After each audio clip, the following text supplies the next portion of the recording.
एक साल पहले इस्लामाबाद की एक लड़की से सोशल मीडिया पर मेरी बात होने लगी।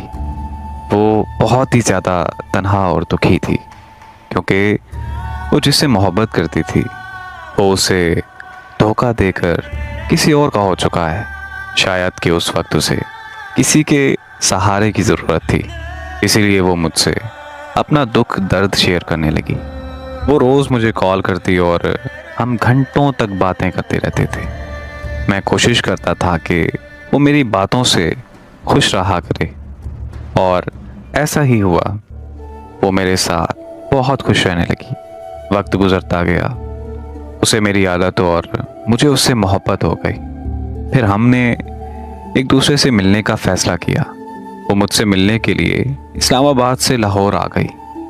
लाहौर में हमने एक साथ बहुत अच्छा वक्त गुजारा और फिर 2 दिन बाद वो वापस इस्लामाबाद चली गई। उसके वापस चले जाने के बाद हम में लड़ाइयाँ शुरू हो गईं।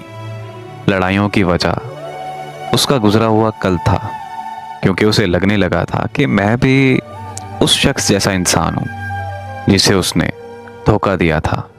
मैंने उसे बहुत समझाने की कोशिश की कि हर इंसान एक जैसा नहीं होता, लेकिन वो मेरी बात मानने को तैयार ही नहीं थी और वो मुझे हर बात पर यही ताने देती थी कि तुम भी उसी जैसे हो। मुझे उसके ये अल्फाज बहुत ज़्यादा तकलीफ़ देते थे, लेकिन मैं बर्दाश्त कर जाता था क्योंकि मुझे उससे बेपनाह मोहब्बत थी। हमारा दिन ब दिन ताल्लुक़ ख़राब होता जा रहा था। मेरे मसरूफ़ होने पर वो मुझसे लड़ाई करती थी। शायद उसे लगने लगा था कि मैं किसी और को टाइम देता हूँ, लेकिन मेरा खुदा गवाह है कि मैं सच में मसरूफ़ होता था, क्योंकि मैं नौकरी करता था और मर्द को अपना घर चलाने के लिए काम करना पड़ता है। लेकिन वो चाहती थी कि मैं हर वक्त उसी से बात करता रहूं। फिर एक दिन मेरा वीज़ा आ गया और मैं बाहर के मुल्क जाने के लिए तैयारियां करने लगा। जब उसे ये बात पता चली तो उसने मुझे जाने से रोक दिया और उसने मुझे इस बात का यकीन दिलाया कि अब वो मुझसे लड़ाई नहीं करेगी। मैं उसके कहने पर रुक गया क्योंकि मैं भी उससे दूर नहीं होना चाहता था। फिर हम में सब कुछ ठीक चलने लगा और ऐसा लगने लगा कि बहुत जल्द हम एक हो जाएंगे। लेकिन कुछ दिनों बाद वो फिर से मुझसे बात बात पर लड़ाई करने लगी।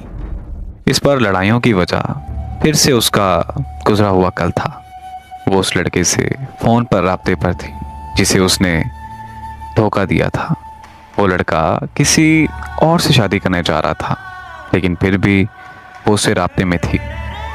जब ये सब मुझे पता चला तो मैंने उसे कुछ नहीं कहा, क्योंकि मैं भी 6 साल पहले ऐसे ही वक्त गुजार चुका हूँ। इसीलिए मैंने उससे कोई सवाल नहीं किया और बस खामोश रहा।